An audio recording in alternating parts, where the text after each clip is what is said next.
Olá! Hoje estamos comemorando, no dia 22 de abril, essa data especial do Dia Internacional da Mãe Terra. Eu sou Roberto Pertile, sou professor de filosofia, voluntário em Nova Acrópole há 22 anos e, junto com a professora Lúcia Helena, estaremos aqui conversando, batendo um papo sobre esse tema. Professora, poderia se apresentar e comentar um pouco sobre essa ideia da Mãe Terra? Sim, olá, sejam bem-vindos todos ao nosso bate-papo de hoje. Meu nome é Lúcia Helena Galvão, tenho 34 anos como professora em Nova Acrópole, como voluntária dentro do trabalho que a Organização Internacional Nova Acrópole desenvolve pelo mundo inteiro. E hoje, então, nós estamos propondo puxar um pouco a conversa para o lado da filosofia.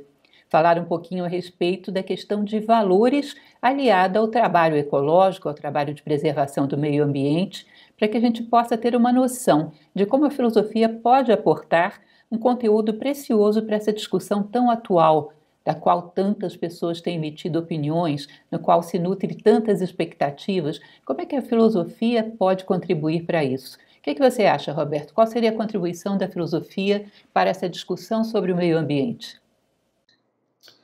Olha, Lucilena, a filosofia ela nos traz inúmeros conhecimentos, inúmeras ideias que nos permitem observar esse tema tão importante que é o tema do meio ambiente, o tema da Mãe Terra, a partir de um paradigma um pouco mais amplo e talvez até um pouco mais profundo.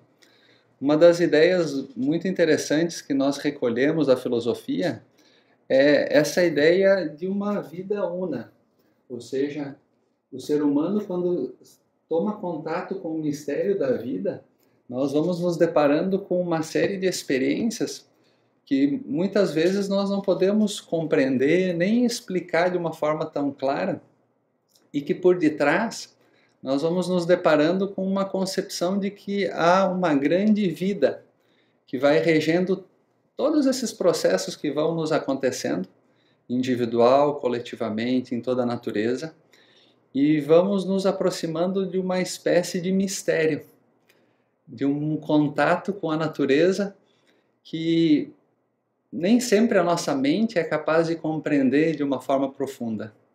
Tomamos contato com a beleza, tomamos contato com as expressões de cuidado que uma árvore tem por outra, que um animal tem por outro, mesmo não sendo da sua própria espécie. E isso vai nos trazendo uma ideia de uma unidade em toda a vida. E essa talvez poderia ser uma das primeiras ideias que a gente poderia compreender a partir da filosofia de que há uma grande unidade nesse universo e que, de alguma forma especial, nós podemos participar disso, conquistando um estado de consciência que nos integre a essa grande vida, não nos vermos separados, né?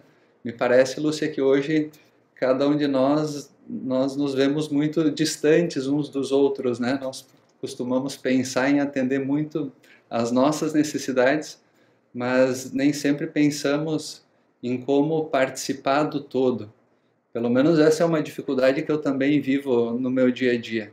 Como me integrar à natureza, como perceber a vida, como não me sentir separado desse grande mistério da vida, né? E não sei como a gente poderia ter uma visão um pouco mais prática dessa ideia. O que você pensa sobre isso? Bom, eu gostaria, se você me permite, de entrar com dois exemplos. O primeiro é um exemplo que eu uso muito em sala de aula, que criei um dia dentro de sala de aula e que eu acho que passa essa ideia que nós estamos querendo passar. Imagine que você entre num ambiente e haja uma poça d'água no chão.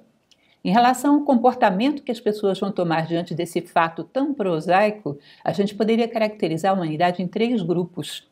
O primeiro grupo, o grupo dos alienados. Pisoteia tudo, faz aquele lamaçal e não é comigo. Se é no espaço público, eu pago meus impostos, isso é problema do governo. Se é no espaço privado, o problema é do dono desse espaço, eu não tenho nada a ver com isso. E, infelizmente, esse grupo é muito numeroso. Aí vem um segundo grupo, que é o grupo dos bem-intencionados. Os bem-intencionados, evidentemente, vão parar e vão perguntar: poxa, ninguém vai limpar isso aqui? Vão pegar um pano, vão pegar um detergente e vão limpar o chão. Ótimo, muito bom. Só que acontece que o que provoca a poça d'água é uma goteira que está lá em cima.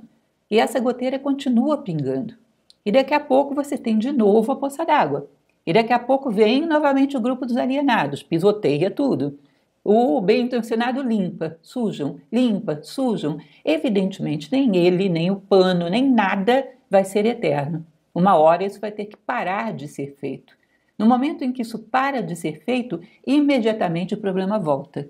Portanto, a gente pode dizer que essa iniciativa bem-intencionada, ela é muito boa, porém ela é provisória. Ela é um paliativo, ela não resolve o problema. E aí imaginem vocês um terceiro grupo, que é um grupo de filósofos. E chegam, imediatamente, o que eles vão pensar é a mesma coisa que o bem-intencionado. Vamos dar uma limpada nisso aqui para depois a gente ver o que faz. Mas uma vez que se limpa basicamente o local, vamos perguntar de onde vem isso, de onde está vindo esse problema. A gente eleva a cabeça e vê que lá no alto tem uma goteira. Aí vamos, subimos lá no teto, calafetamos o forro, trocamos as telhas, fazemos o que for necessário. E aí acabou a goteira. Acabou a goteira, acabou a poça. Acabou o problema. Ou seja, não é uma atitude simplesmente paliativa, ela é uma atitude que atua sobre as causas. Eu acho esse exemplo muito interessante, exatamente pelo fato de que a providência que se tem que tomar é essa mesma, é levantar a cabeça, olhar para cima e para dentro para encontrar as causas dos problemas. Existe uma frase filosófica que eu sei que você conhece bem também, que diz que só o tolo acredita que as causas da miséria física vêm do plano físico. As causas da miséria física sempre vieram e sempre virão da miséria psicológica, moral e espiritual do homem. As causas da fome não é falta de alimento, é falta de honestidade. As causas da miséria não é por falta de bens materiais, é por falta de fraternidade. No fundo, o que estão faltando de fato são valores humanos. O ser humano está faltando dentro desse quebra-cabeça. Cada coisa cumpre o seu papel, cada coisa está na sua função e o ser humano se deslocou da sua. E isso é um outro exemplo que também eu gostaria de trazer, que também não é meu. Pertence a um filósofo que foi fundador de Nova Acrópole, professor Jorge Ângelo Livraga. Ele costumava dizer o seguinte, que nós nos preocupamos, e é justo que nos preocupemos, pela extinção de várias espécies animais, está certo. Isso é um bom trabalho. Mas a gente não percebe que existe um ser que está em perigo de extinção ainda maior do que qualquer espécie animal, que é o próprio ser humano. Na plenitude da condição humana, com valores, virtudes e sabedoria, ele é mais raro do que arara azul, mico-leão dourado, o que você quiser. Eu te desafio, você vai buscar um ser humano pleno e eu vou buscar um mico-leão dourado. Eu sou capaz de te trazer uns 3 e você não vai conseguir um ser humano nessas condições para mim. Ou seja, o ser humano, na plenitude da condição humana, é um ser em extinção. E se você não o preserva, qualquer trabalho vai ser paliativo. E quando você o preserva, como diz a Bíblia, tudo mais será dado por acréscimo. Então nós temos que entender que o pivô da situação é o ser humano. Quando nós imaginamos que a natureza criou todos os seres, cada um deles com uma posição, com um papel, as plantas vieram para fazer uma série de coisas, entre elas a fotossíntese, que é fundamental, é a base da cadeia alimentar. Sem isso, a vida orgânica não existe. Os animais vieram para exercer os instintos de sobrevivência, de perpetuação da espécie, fundamental também para a sobrevivência da sua espécie. O ser humano veio para aportar com valores, virtudes e sabedoria. Tá? E, portanto, as plantas estão cumprindo seu papel, os animais estão cumprindo seu papel e só o ser humano não. E esse vácuo desajusta todo o sistema. O fato de que os homens não desempenham o seu papel.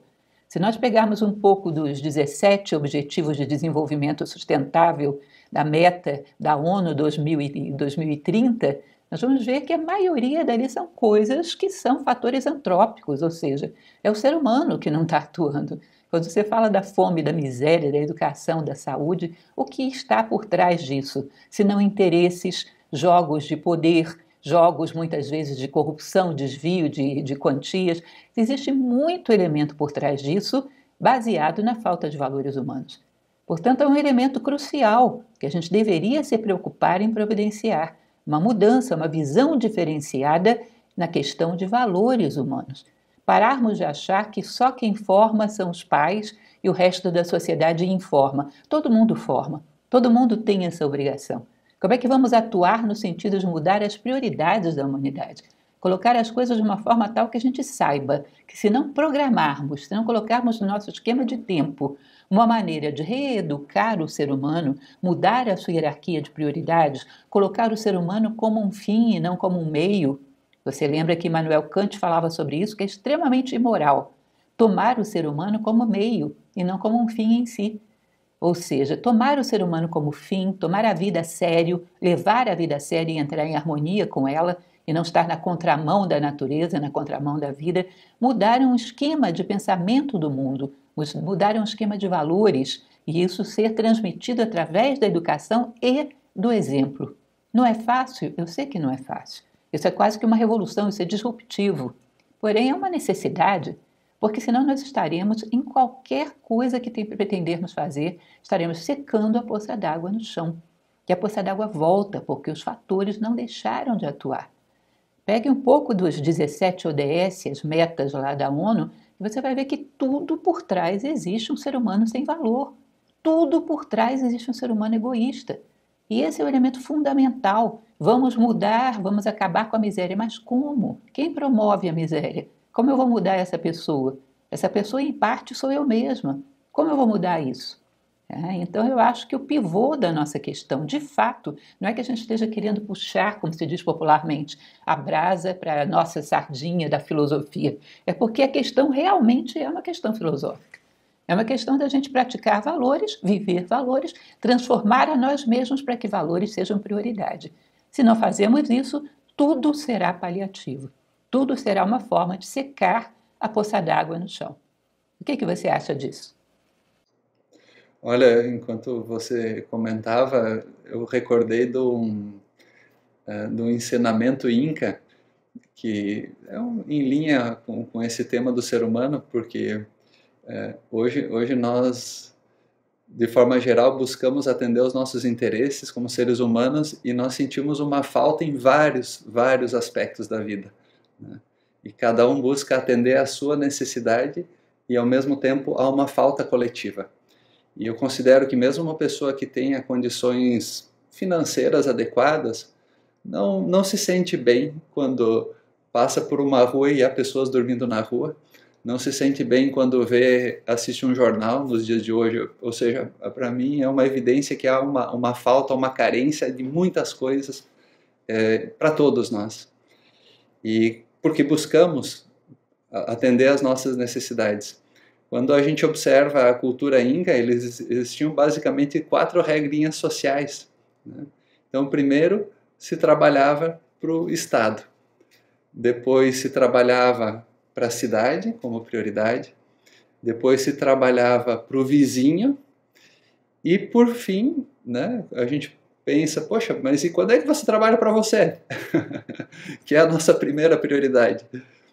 Em quarto lugar, quando você tem uma necessidade, depois de atender o Estado, a cidade, o seu vizinho, você vai trabalhar para você.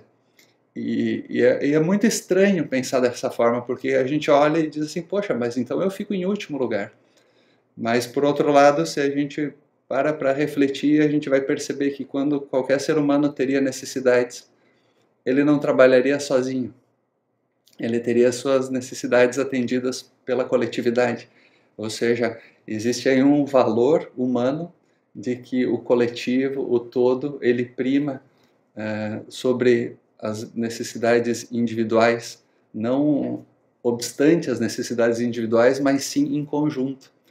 E numa sociedade em que o todo aparece em primeiro lugar, muito possivelmente não faltaria tanta coisa. Então eu recordei desse pequeno exemplo de como essa visão da compreensão humana, que é capaz de desenvolver um valor de primar o coletivo em primeiro lugar, ou seja, porque a hierarquia não é em detrimento, mas é em primeiro, né?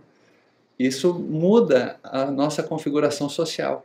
E hoje, no mundo em que nós buscamos atender fundamentalmente as nossas necessidades individuais, há uma carência para todos, né? Então eu recordei dessa tradição e isso me parece que tem relação com o que você tem colocado sobre esses valores. Não te parece que isso impactaria a sociedade, essa mudança de concepção? Com certeza, e o que a gente tem que perceber, quando pensamos no todo, não deixamos de pensar em nós mesmos. É como a célula cancerosa achar que a doença do corpo não tem nada a ver com ela, ela vai morrer junto se ela promove a morte do corpo. É evidente que o todo tem tudo a ver conosco. que o bem do todo tem a ver com o nosso bem, que a felicidade do todo tem a ver com a nossa felicidade. Existe um elemento que eu acho fundamental, é que a gente quebre o argumento do egoísmo, de que para ser feliz, ser realizado, eu preciso pensar apenas em mim mesmo. É impossível criar uma ilha de bem-estar e de felicidade no meio da miséria e da dor, porque no fundo nós e o todo somos um, e isso é bastante perceptível. Você conhece bem um livro chamado A Voz do Silêncio, que vem de uma tradição tibetana, que eles falam que o maior mal do mundo é a heresia da separatividade. A heresia da separatividade, em bom português, é o nosso egoísmo. O egoísmo é aquele que imagina que entre eu e o outro existe um vazio, de tal maneira que o que acontece ao outro não me afeta. Ou seja, a miséria do outro pode gerar riqueza para mim. A perda do outro pode gerar ganho para mim. Daí nasce a violência, o uso do homem pelo homem, todos os tipos de abuso, de corrupção, de roubo dentro da sociedade. Ou seja, nascem os males do mundo a partir do egoísmo, dessa sensação de que eu preciso pensar apenas até o limite da minha pele, ou quando muito do meu pequeno núcleo familiar mais chegado até mim. É evidente que a saúde do corpo afeta cada uma das células, e isso é bastante perceptível. É impossível estarmos numa sociedade toda deteriorada e continuarmos achando que podemos ser felizes aí dentro. Isso é uma impossibilidade lógica. Agora, é interessante que a gente perceba que o egoísmo está tão entranhado no ser humano, até o mais íntimo de si próprio, que ele não consegue pensar o mundo de uma outra forma. Ele sempre está projetando o seu egoísmo, inclusive sobre a maneira com que ele pensa o meio ambiente. Às vezes eu fico observando as pessoas falando de muito boa vontade, mas você percebe que entranhado nos melindres da linguagem, ali nos meandros da linguagem, você vai encontrar doses de egoísmo. Muitos anos atrás, quando eu morava em João Pessoa, na Paraíba, minha filha era ainda muito pequenininha, minha filha mais nova, e houve um processo de racionamento de água. E um dia minha filha, tinha seus 5 anos, chegou da escola muito irritada. Mamãe, a minha coleguinha falou que ela não vai economizar água porque o pai dela pode pagar. Eu fiquei muito zangada, mamãe, porque não é porque o pai dela pode pagar, é pela água, tadinha. Ela vai ficar muito triste de ser tratada assim. Aquilo foi uma coisa tão impactante para mim, a pureza de uma criança. Ela estava pensando como água, ela estava se colocando no lugar da água, que é um grande mistério para o ser humano, é a grande empatia de ser capaz de se colocar no lugar de todo ser vivo, de todo ser que se manifesta no universo, de tudo aquilo que está aqui, que tem tanto direito de estar como nós mesmos. Quando você olha, por exemplo, uma máxima do tipo sabendo usar não vai faltar, que foi muito utilizada nesse período, sabendo usar não vai faltar, parece muito bonitinho, mas é uma máxima tremendamente egoísta. Imagine você se alguém me dissesse que não vai faltar a água. Então eu tenho o direito de tratá-la de qualquer maneira, porque o meu medo é só que falte para mim. Eu não estou nem aí para a água. Eu não a respeito como um recurso natural que tem direito de estar aqui e que merece respeito. Eu não respeito nada. Eu respeito apenas a minha necessidade. Então, para convencer alguém a respeitar alguma coisa, você tem que mexer na sua pele, tem que mexer na sua necessidade, nos seus interesses, porque senão não funciona. Vamos ser egoísmo. Ou nós combatemos o egoísmo de frente, ou vamos estar sempre criando mais soluções paliativas. Não pode ser assim. Nós temos que abolir o preconceito o egoísmo das nossas motivações. E às vezes está entranhada em recursos de linguagem muito pequenos, onde a gente não percebe que a gente continua pensando apenas em nós. Existe uma frase de um escritor russo, Leon Tolstói, que ele dizia o seguinte: há quem passe por uma floresta e só veja lenha para a sua fogueira. Sabe o que significa isso? Do universo de vida que existe numa floresta, eu só vejo uma coisa. O que serve para mim? Só serve lenha, porque eu tenho uma lareira em casa. O resto não me interessa. O resto pode deixar de existir, porque não está dentro do meu limite de interesses. Ou seja, nós olhamos para a vida recortando o mundo. Só vemos aquilo que nos interessa. Se a gente volta lá atrás e lembra de uma coisa muito bonita, muito marcante na filosofia, que é o mito da caverna de Platão. Platão fala de vários homens iludidos, presos dentro de uma caverna, olhando para as sombras e achando que era realidade. Quando um homem se liberta, sai dessa caverna e vai em direção à realidade, vai lá para cima, para a realidade, para a natureza iluminada pela luz do sol, consegue a sua libertação, Platão vem com um símbolo que é muito interessante. Ele diz que esse homem, apenas esse homem, vê as coisas iluminadas pela luz do sol, e a luz do sol é a ideia do bem. Sabe o que significa isso? Todos nós sabemos, paramos para refletir um pouco. Olhar as coisas iluminadas pela ideia do bem é se colocar diante delas e perguntar: o que eu posso fazer que seja bom para essa coisa, sem querer tirar nada para mim, sem querer proveito pessoal? Como eu posso interferir na vida desse ser, desse objeto, vida orgânica ou inorgânica? Como eu posso interferir no caminho desse ser de tal maneira que eu o conduza para o bem dele, sem nenhum interesse pessoal, sem nenhum egoísmo? Isso é olhar as coisas iluminadas pela ideia do bem. A maneira como a gente olha para as coisas é como se a gente tivesse com uma lanterna de muito baixa potência, que quando a gente ilumina as coisas, ela só vê uma frestinha das coisas, que é aquilo que as coisas têm que pode me interessar, pode atender aos meus interesses. Eu fragmento a vida, eu só vejo um pequeno aspecto, e quando a coisa não me interessa em nada, eu nem a vejo, ela se torna invisível. E o mais curioso de tudo é que a gente faz isso com os seres humanos, também fazemos isso com os seres humanos.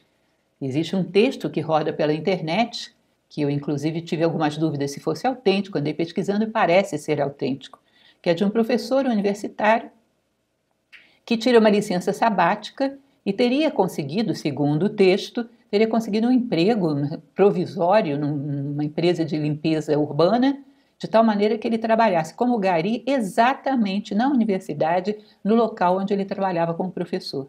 Totalmente vestido de gari, com o seu chapéuzinho, ele corta o cabelo, coloca o seu uniforme completo e trabalha por algumas semanas naquele local onde ele era professor.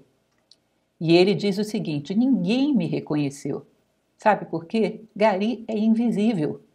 Você olha para essa pessoa, só pelo fato de reconhecer como gari, você já pensa, não tem nada que me interesse.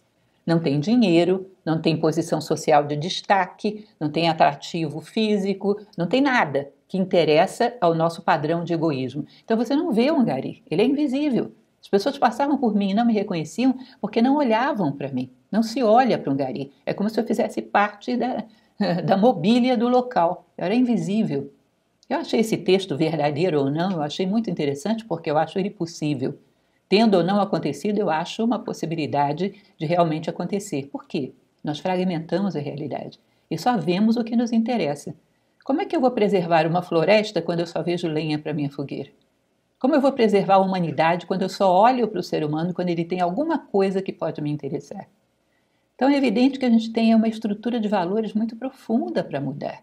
Tirar o egoísmo da nossa hierarquia de prioridades, não dar ao egoísmo o privilégio de decidir as prioridades da nossa vida, tirá-lo, desentranhá-lo das nossas metas, do nosso propósito de vida, não é brincadeira.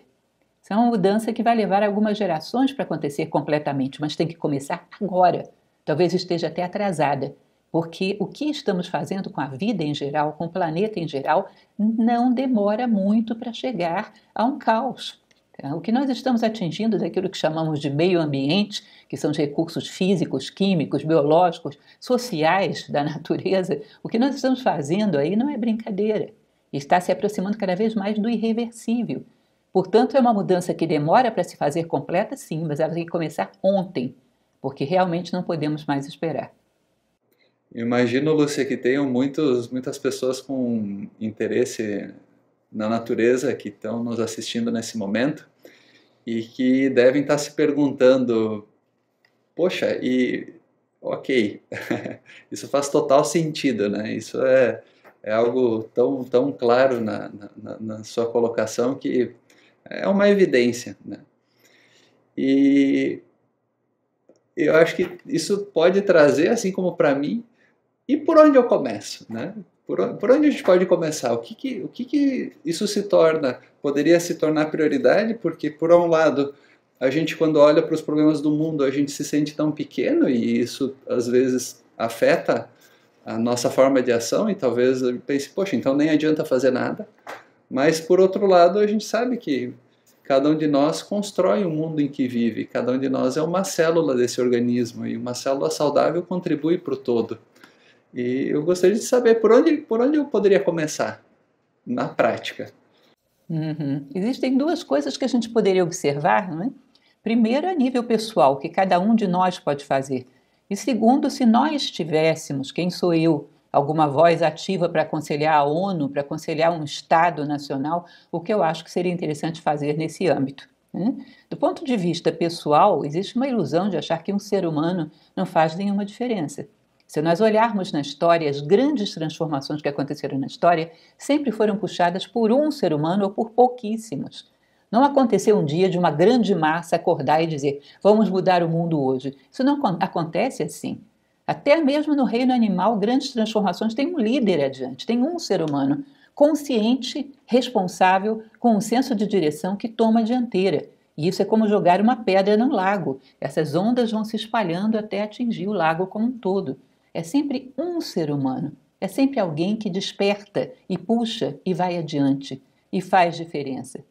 Se você me permite, gostaria de contar uma história que também é bem conhecida por nós, que é uma história oriental, que eu acho que passa muito bem essa ideia, uma belíssima história, que conta sobre o sermão de Benares de Buda, que diz que quando Buda anuncia que faria próximo ao Rajanato de Benares um sermão, todos aqueles que viviam naquela terra providenciam grandes lamparinas, grandes tochas, os príncipes da terra colocam muito azeite nas suas lamparinas, nas suas tochas, para irem para aquele lugar, porque o sermão seria à noite e o lugar era meio ermo. Aí diz que havia uma anciã que não tinha nada, tinha uma pequena, insignificante lamparina, vende os próprios cabelos e transforma em um pouco de azeite. Vende aquilo e transforma em um pouco de azeite. E coloca naquela pequena lamparina um pouquinho de azeite que ela tinha conseguido comprar e começa também a fazer a sua trajetória. No meio do caminho as pessoas riem dela, porque imagina o que essa senhora acha que vai fazer com uma lamparina tão pequena, essa anciã é louca, isso aí não vai fazer nenhuma diferença. Mas quando eles se colocam no alto da montanha para ouvir o sermão de Siddhartha Gautama, o Buda, de repente o clima da Índia imprevisível, de monções, de repente começa uma ventania tremenda e logo em seguida uma tempestade, muito violenta, que encharca todos e apaga todas as tochas, todas as grandes lamparinas. E da mesma maneira que vem, vai embora, próprio do clima local. Imediatamente aquilo passa e ficam todos na escuridão, todos com frio, todos com medo de não encontrar o caminho para casa.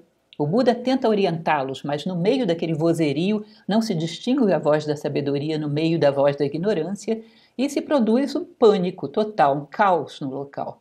Até que de repente surge uma luz, pequenininha, mas como se faz escuridão absoluta, uma luzinha pequenininha pode ser vista a uma distância muito grande. Aquela velhinha, aquela anciã, a lamparina dela era tão pequena que ela tinha protegido com o próprio corpo. E de repente ela ressurge com aquela luz. E como se fazia escuridão absoluta, a luz pode ser vista a uma grande distância. Quanto mais escuro se faz o mundo, quem tem luz, ainda que seja pequenininha, pode ser vista a uma distância muito grande. E ela vai com esse poder tremendo do fogo que se doa sem perder em nada, ou seja, ela vai acendendo as lamparinas, as tochas dos príncipes da terra, sem que o seu fogo diminua em nada. E novamente se faz a luz, e novamente os homens podem distinguir a voz da ignorância da voz da sabedoria, e novamente podem encontrar o caminho de volta para as suas casas. Então é muito importante a gente entender isso. Quando nós vivemos um momento histórico crítico, e ninguém duvida que a nossa situação em relação à Terra, a nossa situação ambiental é muito crítica, quem tem luz, pequenininha que seja, pode ser visto a uma distância muito grande. Portanto, o fato de que você seja diferente é muito importante. Que nós assumamos os valores necessários de ter um propósito humanista de vida, um ideal no campo do ser, de ter responsabilidade, compromisso, empatia, fraternidade, perseverança e constância. Quando nós assumimos esse papel, começamos a nos deslocar, somos fogo, somos chama. E, evidentemente, isso pode se propagar com uma velocidade muito grande quando há uma necessidade tão grande de luz como temos hoje. Portanto, quando nós nos responsabilizamos a hierarquizar a nossa vida segundo valores, nós somos fatores de transformação. É evidente que cada um de nós tem que começar por si mesmo. Isso é muito evidente e muito claro. Portanto, eu ousaria encerrar essa parte com uma frase que eu acho que para mim fica bem marcado e bem claro.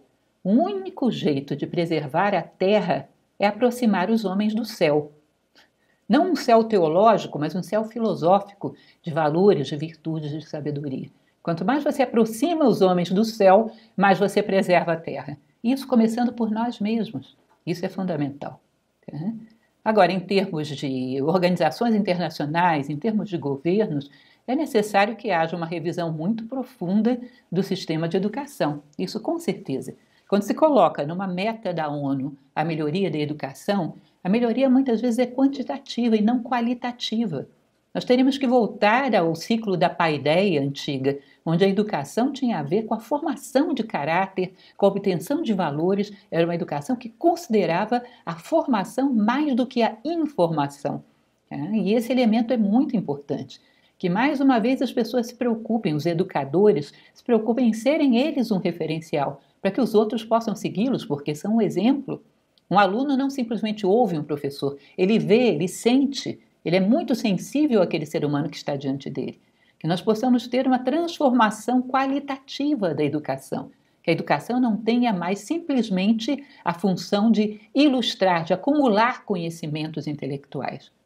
Na verdade, todos nós sabemos que você conhece um ser humano pelas respostas que ele dá à vida e não pela quantidade de informação que ele tem na cabeça.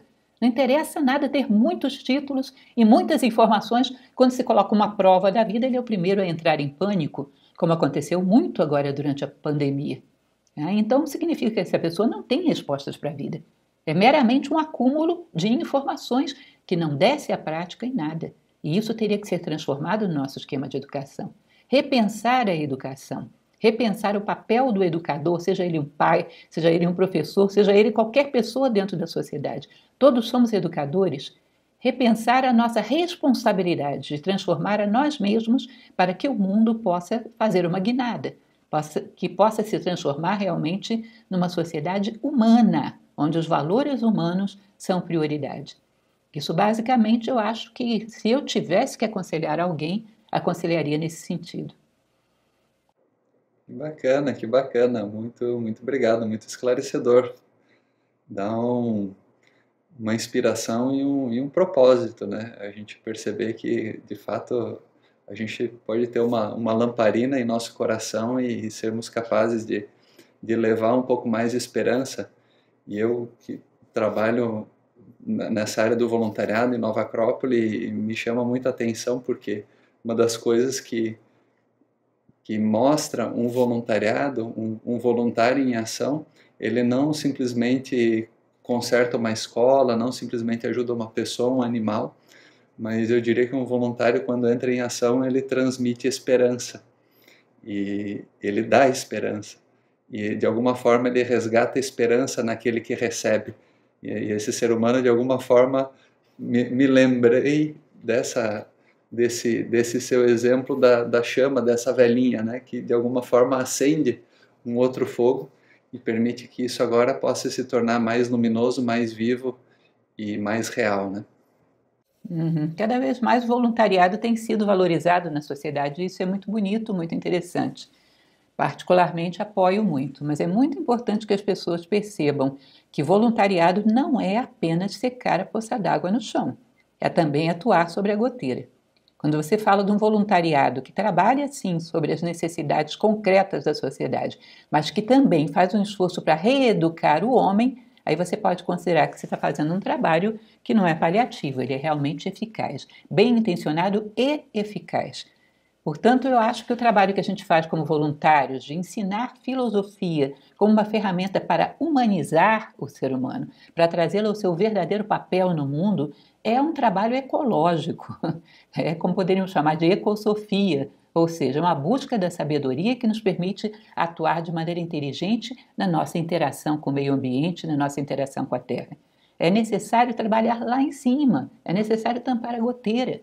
É necessário que a gente transforme o ser humano, começando por nós mesmos.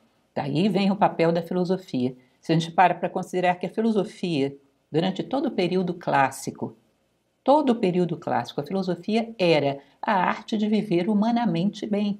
Você não pega um livro do período clássico que não esteja ensinando a viver bem. Depois que passou o tempo, a filosofia acabou se tornando um pouco mais conceitual e um pouco menos vivencial. Eu acho que é um momento muito bom para a gente retomar essa filosofia, a maneira clássica, ou seja, retomar os ensinamentos que nos levam à humanização, a ter uma referência de vida humana. O que eu sempre falo também, e acho importante também nesse assunto, é a questão do propósito, do ideal. É importante que a gente, num determinado momento, leve a nossa consciência lá para o último dia da nossa vida e pare para pensar que tipo de ser humano eu quero ser nesse momento. O que eu quero ter construído em mim? Eu quero ser uma pessoa fraterna, uma pessoa justa. Que tipo de pessoa eu quero ser? Porque nesse momento só vale, só tem diferença o que você é. Você não vai ver uma pessoa diante da morte pensando em quantos carros ela deixou na garagem. O que é importante é o que a pessoa é. O quanto ela foi fator de soma para si mesma, para o outro, para o mundo. Isso é que é válido. Agora, nós não chegamos a isso se não planejamos a vida inteira. Tá? É como se fosse uma casa que você vai construir. A primeira coisa que você faz é fazer um arquiteto fazer o desenho da casa. E depois, cada dia que o mestre de obras chega para trabalhar, ele vai saber o que fazer hoje, olhando para o futuro, olhando para a planta. Nós temos que saber o que fazer hoje, olhando para o futuro, o tipo de ser humano que queremos construir em nós mesmos. E aí começamos a fazer uma vida mais orientada por valores. Todos os nossos dias têm que estar em relação com esse ideal humano. E assim a gente vai empurrando as trincheiras, vai usando o tempo para crescer, que é o verdadeiro valor do tempo. A gente sai de um tempo meramente de Cronos e entra num tempo de Zeus, segundo a mitologia grega. Um tempo que vai somando em nós coisas que nada nem ninguém podem tomar de nós. Portanto, ter um ideal humanista baseado em valores que oriente a nossa ação a cada dia significa começar a mudar o jogo de motivações da nossa vida, que é extremamente importante. Nós precisamos saber para onde estamos caminhando. E dentro desse nosso referencial tem que haver aquilo que o mundo necessita. O mundo necessita de justiça e de fraternidade. Portanto, eu quero ser uma pessoa justa e fraterna. O mundo necessita de empatia. Eu quero ser uma pessoa empática. Ou seja, colocar um referencial de vida que te leve o máximo possível próximo da realização, humanamente falando, e que supra as necessidades do mundo. Isso é fundamental para que a gente mude a estrutura de valores da nossa vida.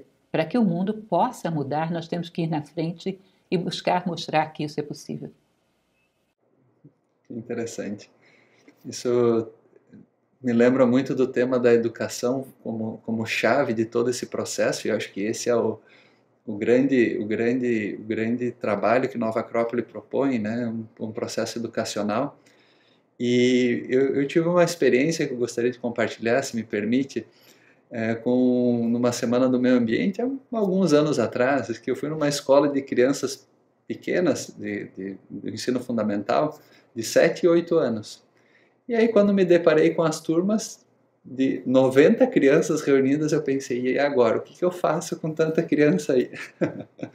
E aí eu fiz uma pergunta para elas, eu perguntei o que é a natureza. E aí, quando eu perguntei o que é a natureza, foi muito interessante, porque isso aconteceu no período da manhã e à tarde da mesma forma, por isso eu considero que não foi uma coincidência. As crianças menores, elas falaram o papai, a mamãe, o passarinho, o gato, o cachorro, e elas disseram, eu faço parte da natureza. As crianças maiores, aquelas que estavam há 2 anos na escola, estavam no 3º ano, nenhuma delas falou do ser humano como parte da natureza.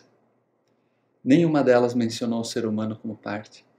E um dos alunos, talvez o mais estudioso, o mais com potencial, ele me deu a resposta que ele tinha lido no livro da escola dele. Uma definição da natureza sobre o meio ambiente e tal, mas o ser humano não estava nessa definição. Mas ele tinha decorado. E isso me chamou uma atenção tremenda, porque, de alguma forma, se tornou uma evidência que o ser humano sabe que faz parte da natureza. E quando entra num sistema educacional, muitas vezes como nós temos, esse contato, essa relação, esse sentido de pertencimento, ele já é rompido já na saída. E aí depois nós vamos observar um ser humano numa faculdade, vamos observar um ser humano se desenvolvendo na sua carreira profissional, ele já teve esse contato rompido lá atrás.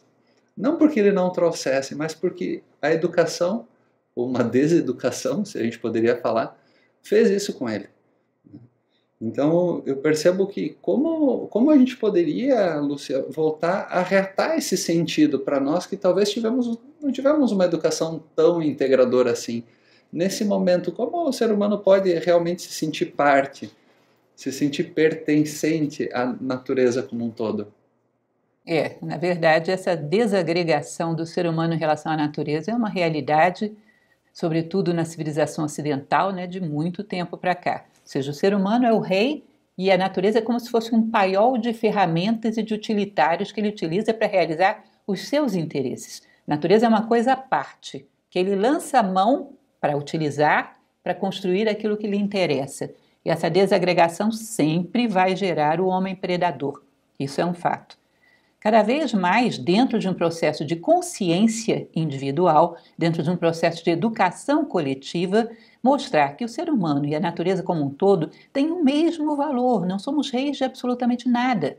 A natureza tem poder, tanto que quando ela se vira contra nós, pode destruir a humanidade numa rapidez muito grande. A pandemia aí foi uma amostra disso, de como somos frágeis, de como somos limitados. Não somos reis de coisa nenhuma. A natureza exige respeito e quando ela é muito atropelada, ela tem poder para poder mudar o jogo, virar o jogo e violentamente. E pode fazê-lo. O ser humano tem que entender que ele é uma peça e uma peça que está desajustada e que não tem mais direito a estar aqui do que absolutamente nada. Todos têm igual direito de estarem dentro do esquema da vida. Natureza conforma todos os seres que foram criados por ela, porque todos são necessários, inclusive a humanidade. Mas quando a humanidade transborda o seu papel e quer utilizar a natureza como mero utilitário, é evidente que vamos ter desajustes de todos os tipos. Então é curioso, porque uma criança ainda não muito alienada, embora a gente esteja alienando as crianças cada vez numa idade mais precoce, né? Com o egoísmo, com a natureza como um utilitário, mas as crianças, na sua natureza mais pura, entendem que nós somos todos natureza. Num determinado momento, não. Eu já sou o usuário da natureza. E a natureza é alguma coisa que eu exploro para o meu interesse. É evidente que isso é inviável e já está se tornando inviável, né? E as futuras gerações, é a preocupação da sustentabilidade, as futuras gerações, talvez mais cedo do que a gente imagine, vão herdar o mundo inviável. Por um homem que se considerava bom demais para valorizar outra vida que não fosse a dele. E isso acaba sendo uma atitude suicida. Então voltamos ao mesmo ponto, que é o ponto da educação coletiva e um ponto de consciência individual que cada um tem que procurar tomar. A natureza tem poder, a natureza tem força e tem direitos que nós estamos atropelando. E temos que começar a reconsiderar essa questão. Eu acho muito interessante, você falava ainda há pouco dos Incas, tem um exemplo dos Incas que eu acho muito bonito. Uma civilização tão próxima de nós, eu não sei dizer se isso é real ou não, porque é um exemplo citado num livro de Inca Garcilaso de la Vega, pode ter sido uma obra da imaginação dele, mas de qualquer maneira eu acho uma história bastante interessante. Diz que quando os Incas estavam já quase derrotados, eles se recolhem na cidadela de Víticos, Vilcabamba, e já estavam quase os espanhóis já praticamente dominando tudo, eles ali ainda fazendo uma guerra de resistência, diz que Pizarro manda um embaixador para que vá até lá e tente negociar a rendição. E esse embaixador não consegue absolutamente nada. Só que antes de sair, ele resolve, vira para o Sapa Inca da época, o líder, e diz: olha, eu tenho uma curiosidade que eu gostaria de esclarecer. Primeira vez que a gente lutou com vocês, a gente usou dos nossos meios, que vocês não conheciam. Quando vocês saíam para a guerra, a gente atacava a população civil nas cidades, massacrava mulheres e crianças para abater o ânimo dos guerreiros. Quando vocês saíam para lutar, a gente queimava as plantações. Quando vocês acampavam para descansar, a gente atacava pela retaguarda. Várias vezes fizemos isso. E fomos vencendo assim. Tá certo, a primeira vez que vocês foram derrotados era uma surpresa. A segunda, vá lá. A terceira, vá lá. Mas a quarta, 10ª, 20ª, 30ª, por quê? Não começaram a utilizar as mesmas armas contra nós? Por que se deixaram derrotar? Por que vocês não usaram as mesmas ferramentas que nós usamos, as mesmas artimanhas que nós usamos para vencer de nós? E aí esse Inca teria dito: olha, nós, Incas, só queremos a terra se for para permanecer de pé sobre ela. Para rastejar sobre ela, nós preferimos deixar para vocês. E eu acho que se a gente pudesse perguntar para a terra, nesse momento, para o planeta Terra, que tipo de seres humanos ele quer, ele responderia alguma coisa parecida com esse Sapa Inca. Eu quero seres humanos que sejam capazes de estar de pé sobre a minha face, e não homens que rastejam. Esses não me servem. E como não me servem, de alguma maneira, vai se desencadear um sistema para acabar com eles, para extingui-los. Porque, de fato, homens rastejantes não sabem respeitar a face do planeta no qual vivem. Eu preciso de homens que fiquem de pé. Então, são muitos exemplos históricos que a gente tem que mostram que essa inocência das crianças já foram a tônica de determinados povos do passado, que pensavam dessa maneira.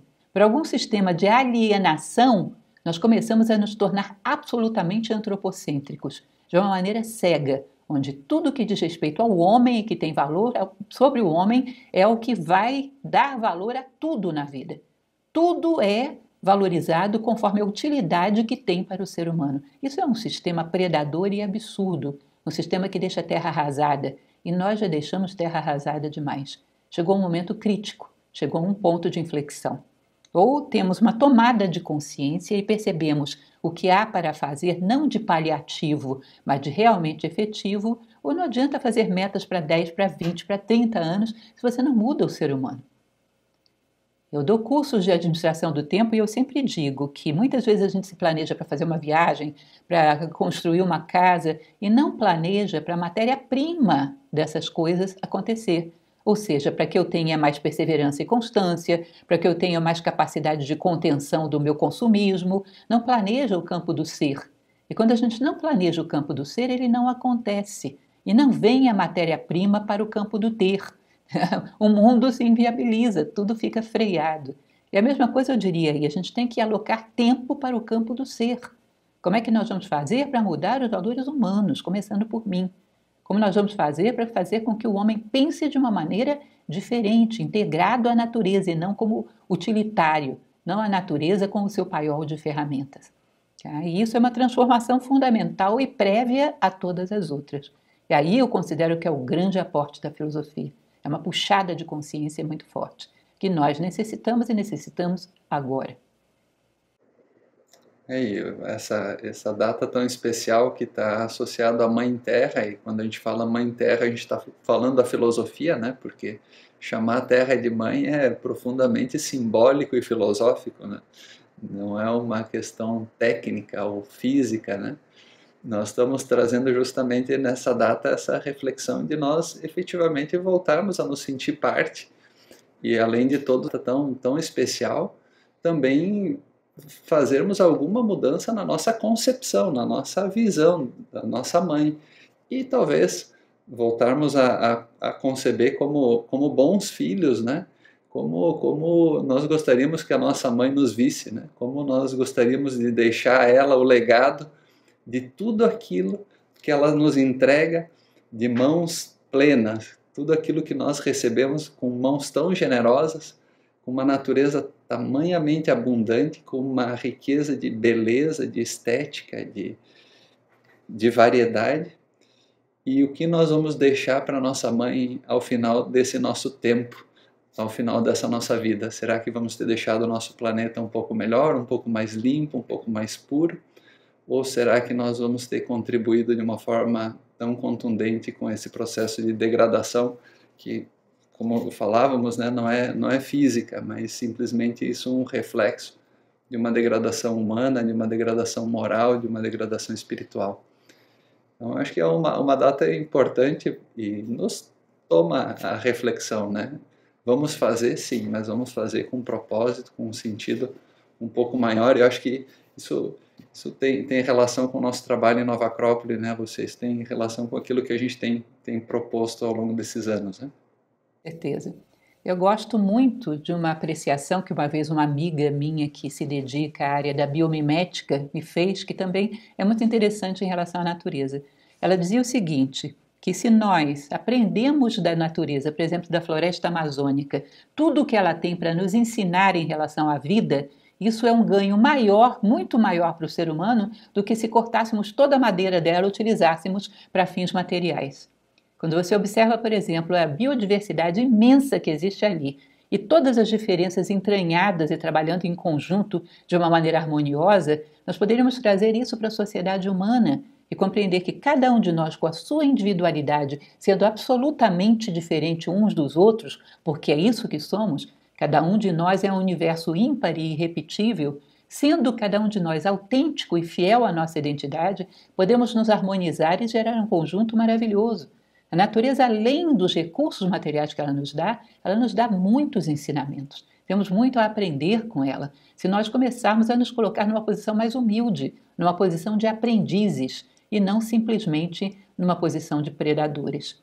Então, eu acho que essa chamada de consciência que a filosofia oferece é fundamental.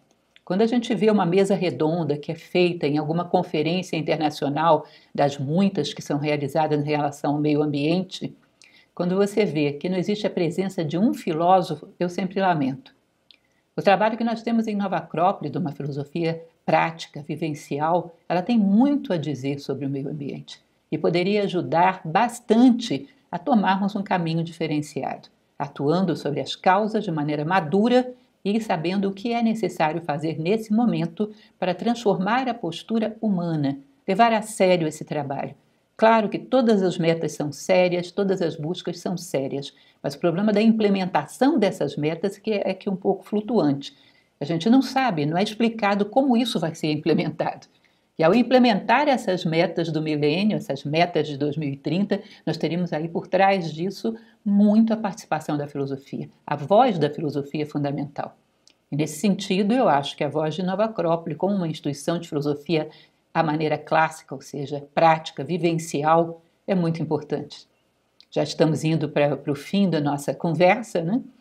E como membros de Nova Acrópole, como professores, nós nos colocamos sempre à disposição, como consultores em relação a esse problema, porque amamos a Terra, mas olhamos para ela como filósofos, e esse ponto de vista não pode ser desprezado.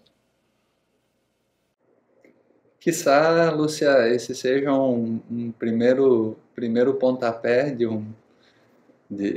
uma concretização cada vez maior desse sonho, que a filosofia se torne cada vez mais presente nas discussões em todos os âmbitos da natureza humana, porque a filosofia é a arte da vida e a vida ela está em todos os lugares, né? Em todos os aspectos da vida, e quiçá a filosofia possa estar cada vez mais presente, mais próxima, contribuindo com uma visão mais ampla, uma visão mais profunda, uma visão mais completa, uma visão una em relação a toda a vida humana e ao final isso como essa luz lá na frente, uma luz de felicidade, uma luz de sabedoria, uma luz de harmonia, que ao final eu acredito que todos nós seres humanos almejamos. Agora precisamos fazer desse sonho uma realidade em cada momento e lutar para que isso se transforme a partir de cada um de nós, como você bem colocou. Eu agradeço essa oportunidade de estarmos juntos e contribuindo um pouco com esse tema, e agradeço também a filosofia e a vida, porque esses ensinamentos que nós temos de alguma forma compartilhado e trocado, que não são nossos, né? Esses ensinamentos são da vida, da natureza, são dos seres humanos, e cabe a cada um de nós também aproveitar essa bagagem e fazê-la nossa, na medida da nossa prática. Então, muito obrigado. Muito obrigada a você, muito obrigada a todos que estão nos assistindo. Feliz Dia da Terra. E eu gostaria de reiterar só uma frase que utilizei ao longo da fala, que eu acho que sintetiza muito bem aquilo que nós dois falamos. Para resolver os problemas da Terra, precisamos aproximar um pouco mais o homem do céu. Um céu filosófico, de valores, virtudes e sabedoria. E é isso que eu deixo para todos vocês. Um grande abraço. Um grande abraço.